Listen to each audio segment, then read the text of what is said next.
خب سلام، خوش اومدیم به کانال فوتبالچی اپیزود 8.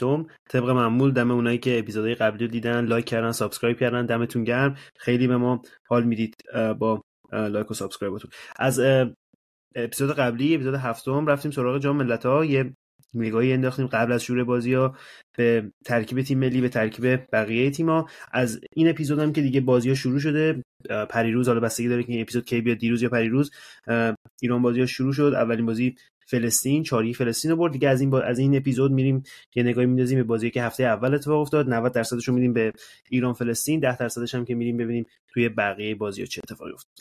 امیدم داریم. چطوری؟ سلام، منم خوبم، مرسی. آره دیگه جام ملت‌ها هم شروع شده و واقعا یه نمایش پرقدرت رو در شأن یک مدعی ایران بازی کرد و حالا تو این اپیزودم قشنگ آنالیز می‌کنیم بازی ایرانو و امیدوارم که از این اپیزودم خوشتون بیاد. خب بریم اول بریم بازی رو یه نگاهی بهش بندازیم، یه خلاصه بازی ببینیم، فقط گلاشو نبینیم، یه خلاصه بازی ببینیم از ایران فلسطین، برگردیم راجع به بازی حرف بزنیم و گفتم فقط راجع به بازی حرف میزنیم، بعدش هم بقیه بازی رو نگاهش میندازیم. خب بریم برگردیم ببینیم تو بازی چه گذشت.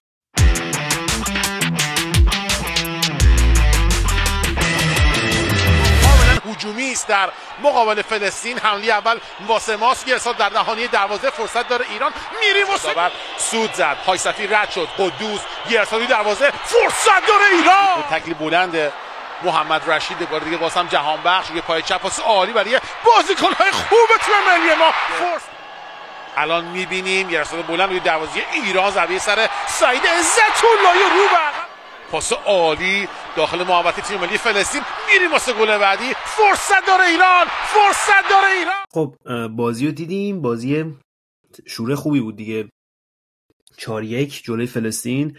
شروع خوبی بود، میتونست سخت‌تر باشه، میتونست نتیجه اینقدر نتیجه خوبی نباشه، چون معمولا شروع جام سخت بازی‌ها واسه هر تیمی فرقی نمی‌کنه. دیدیم که ژاپن هم حالا به هفته اول می‌بینیم بازی که تو هفته اول بود، حالا الان که داریم ضبط می‌کنیم گروه عربستان F اگه اشتباه نکنم هنوز مونده، فردا برگزار میشه، ولی میگم بازی اول همیشه سخته، ولی خوب بود، نتیجه خوبی بود. و دو اینکه همین اول کار واقعا شروع نکرده، اگه از این افکت‌های دست داشتم میزدم واسه سامان قدوس، بی‌نظیر، یعنی بهترین بازیکن ایران و چه صد حیف که زمان کیروش بهش بازی داده نمیشد. یعنی تو اون جام جهانی اگه 2018 رو من دارم میگم، خیلی حیف، به خیلی بازیکن درجه 1 سامان قدوس بهترین بازیکن دیروز بود، بی‌نظیر بود. یعنی من هر پاسی که میداد عشق میکردم با هر پاسی که میداد سامان قدوس. بهترین بازیکن زمینم شد، نمره 8 و 4 رو گرفت، بی‌نظیر.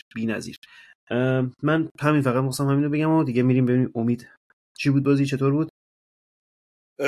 بازی که عالی بود، یعنی پیش بینی میشد که بازی راحتی باشه چون الله فلسطین بود و اینا، ولی آره همونجوری هم که گفتی بازی اول همیشه برای هر تیمی تو این تورنمنت ها اینجوری سخته، ولی واقعا سورپرایز شدم از اینکه چقدر خوب و روون تیم ملی بازی کرد. از همون دقیقه یکم فکر کنم کریم گل زد. واقعا نمایش عالی بود تو بحث هجومی تیم. ترکیبم که یه ذره سورپرایزمون کرد، ترکیب واقعا من خودم انتظار نداشتم که قائدی رو بازی بده یا چند تا بازیکن صادق محرمی و اینا رو، ولی چون میگم بازی رو کاغذ آسونی بود، این ریسکو کرد که بتونه به ترکیب دست بزنه و یه ذره بازیکنایی که بازی نمیداد و بازی بده، که واقعا هم جواب داد. اون قائدی خیلی فوق العاده خوب بازی کرد، یعنی نمیدونم اولین بازی بود که فیکس بود تو تیم ملی یا نه، ولی اون بازی که اونجا کرد، اون شوتی که زد و اون گلی که زد واقعا عالی بود. همونجوری هم که گفتی سامان قدوس بهترین بازیکن زمین بدون شک، بازیکن پرمیر لیگی دیگه قشنگ بازی کرد، یعنی سبک و اون استیل و اون تاکتیکش واقعا مثل بازیکن‌های پرمیر لیگ بود. فقط تنها نکته‌ای که امیدوارم چون بازی با فلسطین بود اینجوری بود و بازی بعدی چلو تیم‌ها بهتر اوکی بشه، دفاعمون بود، یه ذره باز بود دفاعمون، یعنی توی مثلا نیمه اول چند تا حمله وسط زمین فلسطین داشت انجام میداد که اگه چه میدونم بازیکن یه درجه بالاتر بود مثل ژاپن و اینا، میتونستن راحت‌تر نفوذ کنن به اون پشت دفاع ما. یعنی بازیکن فلسطین توپو گرفتن، بعد مثلا 1-2 شدن با تیم مدافعمون. ولی میگم امیدوارم، چون بازی با فلسطین ذره به قول معروف شل گرفته بود دفاع رو و همین دیگه. بعد منتظر بشیم ببینیم که بازی بعدی با چه ترکیب بازی میکنیم، چون میگم بازی آسونی داریم تو اون گروه، ولی امیدوارم که همین به این روند ادامه بدیم. آره حالا راجبه ترکیبم گفتی، ترکیب خوب بود به نظرم. چقدر خوب که مهدی قائدی بازی داد. سامان قدوس رو میدونستیم که 90% فیکسه، ولی مهدی قائدی رو من خودم زیر 5% میگفتم مهدی قائدی فیکسه، چون ترکیبای قبلی که قلعه‌نویی میذاشت تقریبا قائدی هیچ نقشی توش نداشت، ولی چقدر خوب بازی کرد، چه گلی هم زد، چه گل قشنگی هم زد. اون رو گل اولم که ساندر خوبش بود، پاس گل بی‌نظیر سامان قدوسی، هر کی بود همونو برمیگشت زرت میزد تو آسمون. مطمئنا بازیکن‌های لیگ برتر خودمون این کارو میکردن، ولی دیگه معلومه دیگه سطح لیگ برتر انگلیس، بازیکنی که توی لیگ برتر انگلیس بازی میکنه سطحش چجوریه. یکی هم نمیدونم کریم انصاریفر گل زد، ولی من بعد از اینکه اون گل زد دیگه چی اتفاق خاصی من نمیدونم کریم انصاریفر رو، به خاطر اینکه حالا سردار آزمون دیر رسیده بود یا نه، ولی کریم انصاریفر بجز اون گلش من واقعا درک نمیکنم حضورش شد ترکیب و همچنان. گل خوبی بود دیگه، اون قشنگ تموم کردنش ممکن بود کار هر کسی نباشه، ولی غیر از اون تموم کردن خیلی نتونست خط حمله اونقدر کمک کنه دیگه. خیلی توپ لو داد. میگم حالا بازی با فلسطین، بازی با کلا گروه ساده‌ای اونقدر شاید سخت نشه کارمون، مثلا احتمال 90% دیگه جلوی امارات بازی تقریبا تشریفاتی سودمون قطعی میشه بازی بعدی. ولی میگم در کل با همین ترکیب همین بمونه، فقط اگه سردار آزمون بیا جای کریم انصاریفر دیگه تکمیل میشه، چون مهدی طارمی یه خطم پشت انصاریفر بازی میکرد، من احساس میکنم اون پتانسیل مهدی طارمی هم گرفته میشد با اون پستی که داشت. همین دیگه این بود. یه نکته من بگم بازی من داشتم از کانال خارجی میدیدم بازیو، گزارشگر خارجی، و یعنی از دقیقه 1 تا دقیقه 90، چون دقیقه 1 گل زدیم، از دقیقه 1 تا دقیقه 90 نان استاپ داشت از تیم ملی ایران تعریف میکرد، چون قبلش هم بازی با ژاپن با ویتنام بود فکر کنم 2-1 عقب افتاد ژاپن و یه ذره عجیب بود با نتیجه ژاپن. حالا تا ادامه این برنامه هم نگاه میکنیم به نتیجه ژاپن، ولی حالا خدا رو شکر نمیخوام چون بازی با فلسطین بود اینو بگم، ولی واقعا به نظر من بهترین تیم مدعی بود تا این هفته اول، چون دیدیم ژاپن 2 تا از ویتنام خورد، عقبم افتاد تو زمین و گزارشگر خارجی یعنی یه جوری میگفت آسیا، یه تیکه گفتش که آسیا باید از ایران بترسه. یعنی ببین ولی اون خط دفاعی هم خوبی فکر کنم خط دفاع رو تو هم گفتی، این خط دفاعی که ما داریم جلوی ژاپن 5 تا گل میخوره، یعنی به راحتی 5 تا گل میخوره، چون ژاپن جلوی ویتنام اون شجاع مصدوم شد، ولی فکر کنم گفته بودم میرسه، مثل که اتفاق فقط کوفتگی عضلانی چیزی توی ما، ولی کلا این دفاعی که ما، چون اون ژاپن ویتنامی هم که میگی دو تا بازیکن اصلیشو ژاپن بازی نداده بود، ولی این دفاعی که ما داریم حداقل جلوی فلسطین هم دیدیم کند، به شدت کند، و بازیکنای سرعتی ژاپن چنان بلایی سرمون میارن با سرعتشون که اصلا مطمئن باشید 4-5 تا راحت میخوریم با همین دفاع. ولی به نظر من خط حمله‌مون هیچ چیزی کمتر از ژاپن نداره، چون هم ما ترابی رو نیمکت داریم، محبی رو نیمکت داریم، قلیزاده هم رو نیمکت داریم، سردار هم بازی شروع نکرد و این جوری که این بازیکن‌ها با جهانبخش و عزت اللهی قدوس و وسط زمین مچ بودن از دفاع به حمله، خیلی ما تا علاوه تاکتیک خوب بازی کردیم این بازی. میگم حالا با اینکه فلسطین بود و تیم اصلا واقعا قوی نیست، ولی یه جور میگم من که امیدوار شدم به اینکه حداقل تا نیمه نهایی و ان شاءالله که خوب بریم جلو، ولی این نوع بازی و پاس دادن و حمله و اینا رو خیلی واقعا خوبه، چون رو نیمکتمون هم بسیار قویه. خط حمله رو باید موافقم، از سامان قدوس به جلو رو باید موافقم، ولی از سعید عزت اللهی به عقب و بعد حالا یادم رفت از 3 تا بازیکن، مهدی قائدی، سامان قدوس و صادق محرمی. چه بازیکنیه این صادق محرمی، دفاع راست بی‌نظیر، یعنی هم از لحاظ فاز دفاعیش بی‌نظیر بود، هم فاز هجومیش بی‌نظیر بود. من خودم میگفتم رامین رضاییان باید فیکس باشه، ولی کامل نظرم برگشت 100% با صادق محرمی فیکس باشه تو هر بازی، چون فاز دفاعی صادق محرمی کمکی که به دفاع میکنه رو رامین رضاییان نمیتونه بکنه. حالا ممکنه لحاظ پاس گل، لحاظ سانتر و اضافه شدن به حمله رامین رضاییان بهتر باشه، ولی به نظرم جلوی کره و ژاپن ما به فاز دفاعی راستمون بیشتر نیاز داریم تا اینکه بخوایم بره جلو. برای همین صادق محرمی خیلی خوب بود، یعنی دفاع راست یعنی فکر می‌کنید قلنوی مثلا صادق محرمی جلوی تیم قوی‌تر بازی بده یا 100%؟ اصلا 100%. حتی اگر بازی بده به نظرم باید بازی بده. خیلی خوب بود صادق محرمی، چون رامین رضاییان واقعا حیفه اگه بازی نکنه، چون یکی آماده ترین بازیکن‌ها که تو لیگ ایران داره بازی میکنه. میگم اگه من باشم جلوی ژاپن و کره 100% صادق محرمی بازی میدم. به نظرم خیلی راحت‌تر میتونه راستو جمع کنه تا رامین رضاییان. رامین رضاییان میگم تو حمله شاید یه چند درجه بهتر بتونه کمک کنه، ولی علاوه دفاعی 100% صادق محرمی بهتر میتونه کمک کنه به تیم ملی. این بود از بازی ایران فلسطین. چقدر وحشی بودن، نه خیلی میزدن. یه کارت قرمز هم گرفتن که وی آر برش گردون، ولی کلا خیلی زدن بازیکنانو. من میترسیدم یه معصومیت جدی بده تیم ملیشون. میگم آره حرف بر گفتن که نداشتم، فقط اومده بودن یه جوری لحاظ فیزیکی بود ایرانو خسته کنن که بتونن یه نتیجه بگیرن. یه ذره ورود سردار عثمان برای من عجیب بود دیگه، چون همون موقعی که وحشی شده بودن نیمه اول تموم شد من 3-1 جلو بودیم دیگه. یه ذره اومدن سردار عثمان برام عجیب بود، چون فکر کنم آوردنش که آماده باشه، یعنی تو اون فضای بازی بیاد، چون از روم اومده بود. حالا یه گل هم زد که خب کمک میکنه تو بازی آینده بشه. دقیقاً یه صحنه هم سامان قدوس مصدوم شد که اصلا من خیلی ترسیدم دیگه، چون امید ابراهیمی هم پاشد گرم کرد، گفتم دیگه هیچی، سامان قدوس هم رفت بیرون. ولی میگم یه ذره اومدن سردار عثمان برام عجیب بود. حالا شاید می‌خواست تو فاز بازی یه ذره قرار بگیره، ولی آره خلاصه این بود. همین الان هم دارید نگاه میکنید نمره‌های بازیکن‌ها رو که سامان قدوس بهترین بازیکن زمین شد با نمره 8-4. این بود از بازی ایران فلسطین. بریم برگردیم دیگه، بخش آخر برنامه است، خیلی طولانی نیست این اپیزود. بریم یه نگاهی بندازیم به به نتایج بقیه بازی‌ها هفته اول، بعدش هم دیگه ببندیم و بریم تا جمعه که بازی ایران هنگ کنگ. بریم برگردیم، بریم یه نگاهی بندازیم به نتیجه بقیه بازی.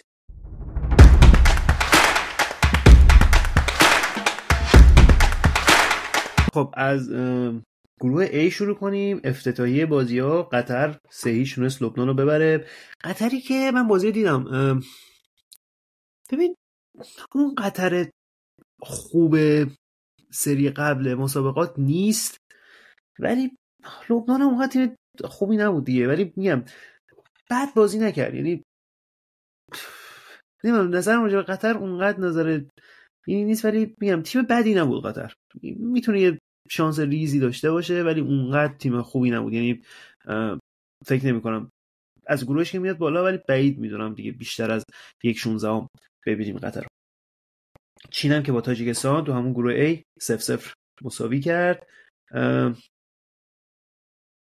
تو گروه B استرالیا 2-0 هندو زد. هندی که یه مساوی گرفت تو یه نیمه، ولی دیگه 2 گل خورد از استرالیا. تو بازی بعدی هم ازبکستان 0-0 با سوریه، خیلی هم نتیجه عجیبی بود. البته سوریه خیلی تیم چغریه، ولی ازبکستان تیم بدی نیست.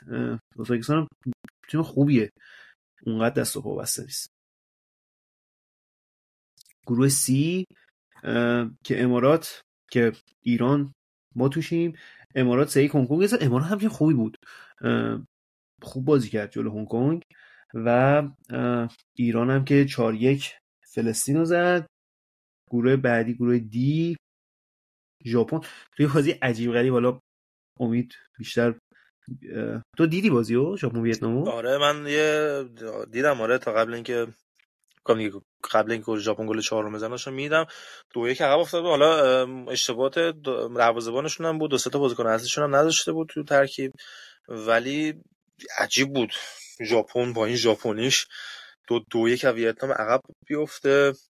اصلا کلا 2 گل خوردن از ویتنام کار سختیه، ذره نیست. همون یادم ما 2019 5 تا بهشون زدن تو نام گروهمون بود یا مرحله 1/16 بود، ولی قشنگ راحت 5-6 بردیمشون. حالا اینکه ژاپن 2 تا خورد، میگم امیدوارم از روحی هم به بچهای ما این روحیه بده، هم ژاپنیا رو ذره بیاره پایین‌تر که 2-1 از ویتنام عقب افتادن و این شانس لغزششون هست تو هر بازی. آره میگم کلا سخته دیگه از ویتنام مثلا 2 تا گل خوردن. حالا ژاپن هم دیگه میگم فکر کنم 2 تا بازیکن اصلیش هم نداشت، ولی ژاپن دیگه همیشه ژاپنه دیگه. من کلا بعد ایران طرفدار ژاپنم. ژاپن خیلی دوست دارم، مثلا سبک بازیش خیلی عجیبه، واسه تو آسیا همچین سبک بازی خیلی عجیبه. عراق هم که گربه ایران 3-1 اندونزی تونست ببره تو همون گروه دی. گروه ای هم که امروز برگزار شد کره جنوبی 3-1 توی بازی خیلی مسلط، خیلی تسلط داشت به بازی، 3-1 بحرین رو زد. اردن هم توی بازی یه طرفه 4-0 مالزی رو زد. فردا هم که از گروه F 2 تا بازی برگزار میشه، تایلند و قرقیزستان، عربستان و عمان. عربستانی هم که خیلی شلوغ کرده بودن مثل قطر، ریخته بودن بیرون و بزن به کوب کرده بودن، خیلی مشتاق بودم برای بازی فردا. یه خبری هم واسه دیدم تو دیدی یا نه که 2 تا از بازیکناشو اخراج کرده. آره دروازه‌بانشون رو فکر کنم برگردون تمرین باشگاهی. آره فکر کنم یه نفر دیگه هم اخراج کرده، اون یه نفر نمیدونم کی بود که خوبه هر چی حاشیه بگیره این تیم بهتر بر ما. آره این تو دیگه راجع به این بازی‌ها هم گفت دروازه‌بان به مانچینی چی گفته بود؟ یه چیزی گفته بود. من اینطوری دیده بودم که گفته بود اگه به من بازی نمیدی، نمیدونم حالا تو میگی دروازه‌بانش بود، من فکر می‌کردم مدافعش بود، مدافع النصر بود اگه اشتباه نکنم، یکی از دروازه‌بانش بود. گفته بود اگه من بازی نمیدی من که من برگردم النصر. اونم گفته بود که مثلا که برگردم النصری و اخراج کرد. اونم به مانچینی 2 نفر بود، یه نفر دیگه هم بود. آره تو راجع به بازی‌ها نظری؟ بازی‌ها دیگه همونجوری که به غیر از حالا ژاپنی که 2 تا خورد، همون چیزی که انتظارش رو داشتیم اتفاق افتاد. نتایجا اونقدر نتیجه خیلی عجیب و غریبی نبود که مثلا بگیم شگفتی ساز، مثلا هند بیاد استرالیا رو بزنه و بعد منتظر بشینیم ببینیم که هفته‌های آینده و هفته آخر آیا شگفتیایی به وجود میاد یا نه. حالا الان که روشن شجاع خلیزاده حرف میزنیم مثل این که اونم خیلی هات نیست، مسئولیتشو میرسه به بازی هنگ کنگ. آره کلا دیگه کلا حرف آخر دیگه ببندیم. حرف آخر نه دیگه، واقعا امیدوار شدیم به بازی ایران. حالا مشکلات دفاعی بود ولی بازی با هنگ کنگ هم ببینیم و فکر کنم جنگ صدرنشینی بین ایران و امارات باشه. فکر نکنم بازی با امارات بازی آسونی باشه. حالا امیدوارم فلسطین یه شگفتی سازی بکنه و مساوی بگیره که ما دیگه راحت صدرنشینیمون قطعی بشه، ولی پیش بریم بازی با هنگ کنگ ایران یه برده دوباره خیلی راحت و یه نمایش واقعا خیلی خوب از بازیکن‌های دیگه اروپایی تیم ایران. امیدوارم هیچ مصدومی ندیم. تیم حالا هنگ کنگ تیمی نیست که بخواد مصدوم کنه بازیکنامونو، ولی امیدوارم با یه تیم کامل از لحاظ بدنی و فنی بریم سراغ بازی مرحله حذفی. تو به نظرت کامل دوباره یه ترکیب متفاوت دیگه بازی میده یا با همون ترکیب قبلی؟ فکر کنم نمیدونم، چون واقعا هیچکی فکرش نمیکرد قائدی رو بخواد بذاره و صاد محرم اینا رو. نمیدونم اگه بخواد، چون از یه لحاظ میخوام یه ترکیب ثابت داشته باشه که چه میدونم مثلا میریم تو نیمه نهایی با ژاپن بازی میکنیم 3-4 تا بازی با هم کرده باشیم، اون همون ترکیب اصلی، یعنی اون ثبات رو داشته باشه تو تیم که بازیکن‌ها قشنگ با هم مچ باشن. ولی از یه لحاظ هم میخوام بذاره به ترکیب دست بزنه، بازیکن‌های نیمکت نشین رو بیاره که مثلا سورپرایز کنه تیم‌های دیگر نتونن راحت آنالیز بکنن. چون مثلا به جای قائدی قلیزاده رو بذاره، قلیزاده هم بازیکن فوق‌العاده‌ایه و خیلی میتونه مثل قائدی خوب بازی کنه، بازیه که آخر انجام داد. دیگه نمیدونم هرچی که قلنوی فکر کنم بدون داره چیکار میکنه با این تیم و این ترکیب، چون میگم بازیکن خیلی خوبی داریم نیمکت، هر پستی ما خوبیش اینه که یه بازیکن خیلی خوب و در سطح همون بهتر از اون داریم و امیدوارم کمک کنه به تیممون. آره من ولی فکر کنم کامل یه ترکیب کامل متفاوت از این بازی با فلسطین بذاره تو، شاید برای اینکه دستش رو نشه حالا بخوایم اونطوری هم بهش بگیم. خب این بود از اپیزود 8. ما میریم تا احتمالا شنبه که اپیزود 9 بیاد بیرون بعد بازی ایران و هنگ کنگ. دمتون گرم. لایک و سابسکرایب یادتون نره. همین دیگه، مراقب خودتون باشین تا هفته دیگه. خیلی شکر.